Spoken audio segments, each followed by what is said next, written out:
Now we have the opportunity to meet Natalia Quintero. She's the director of the Transit Tech Lab from New York City.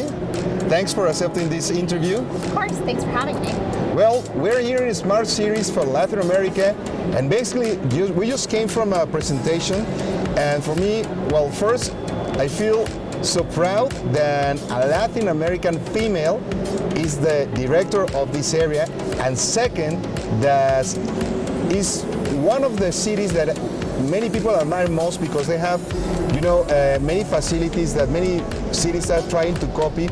But at the end, today, what we hear about the numbers that are annoying and the quantity of people, using the subway, the metro, and the buses on the city, and now the intelligence that you are bringing to all these services that, at least since I was a kid, I remember watching movies from using the subway and using the buses, but I didn't have the faintest idea of the lack of information from the government.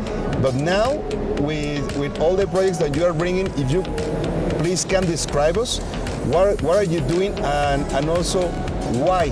Yeah, well, I'm so glad to hear that you have an experience, growing up, just seeing public transportation. I think one of the gifts that public transportation really gives all of us is that it's the great equalizer. It makes it so that I, living in downtown Manhattan, and somebody living in Brooklyn or Queens can all get to the same place for $2.75. Wow. And it's really the gift that our our historical ancestors in New York gave to us as modern citizens of the city.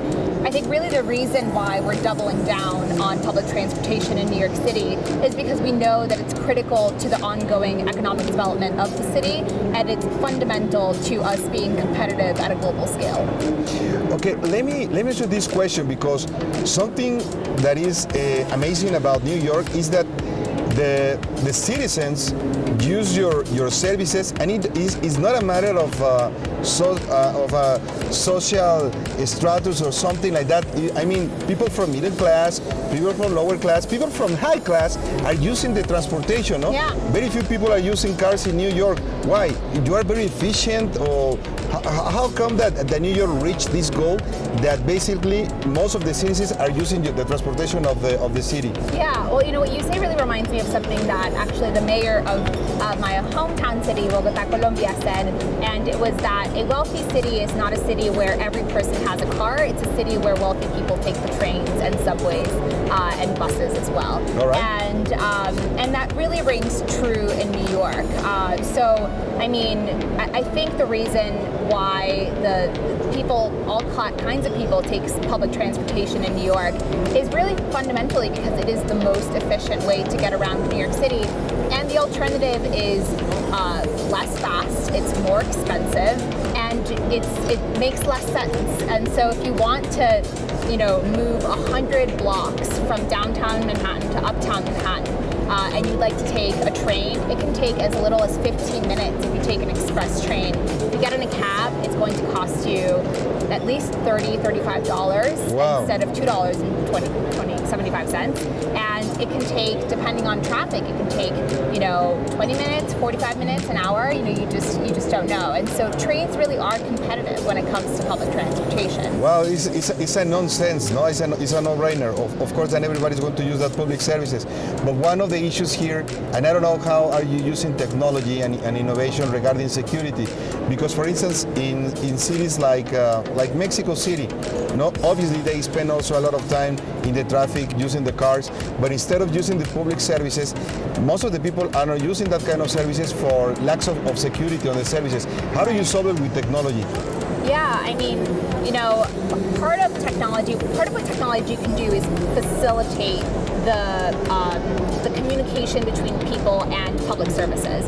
And so one of the things that New York has done has tried to facilitate that by creating more modes of communication between people that are in public transit and anything that's going on in the regions of public transit. So there are phone numbers to call if you don't have a smartphone. There are apps that you can use to quickly communicate what's going on. Nice. And there are plenty of personnel around both police and non-police figures that you can go to let them know if something is going on that shouldn't be happening, whether violent or there's a sick passenger. So I think there's just a lot of modes of communication.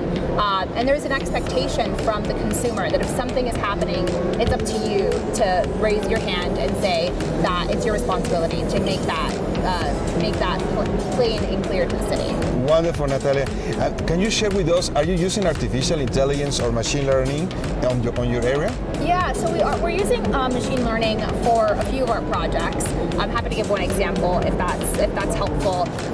One of them is, so one of the challenges that we have for the Transit Tech Lab is improving the efficiency of buses around New York City. Now, a lot of people don't know this outside of New York, but we actually don't have the most efficient buses. We have very efficient trains, but the average bus speed in Midtown Manhattan is about 3.4 miles an hour, which is actually walking speed for a New Yorker. Very slow. It's pretty slow. And so one of the challenges was understanding what is causing these delays.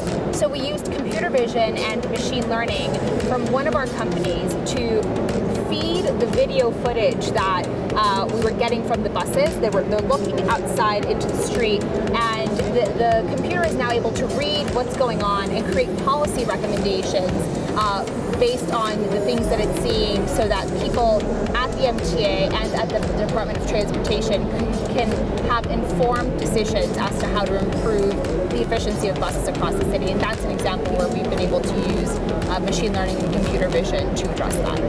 Wonderful, wonderful.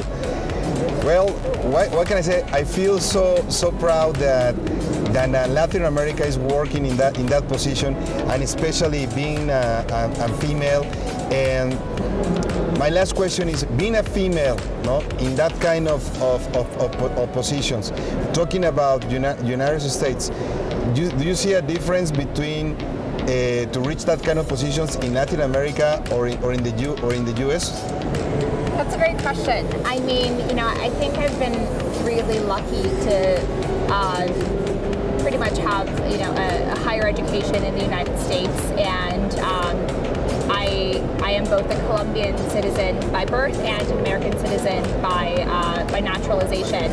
And I think I've had more exposure to the American system, where I've been lucky to have mentors who have seen potential in me and have, despite being an immigrant to the country, really have seen potential in me and have invested in my success. And I think that that's something that's really special and unique to the U.S. But I think to the degree that as a Colombian, I'm willing to do that to the next generation of people that I see having potential in my country, in Colombia, in Latin America. I think there's always a chance to change that in other cultures as well. Thank you very much. Thank you very much, Natalia. And you see, mentoring, that's one of the keys. That's what you need to look for in order to achieve some of the goals. Thank you very much. Thank you. Thanks for having me.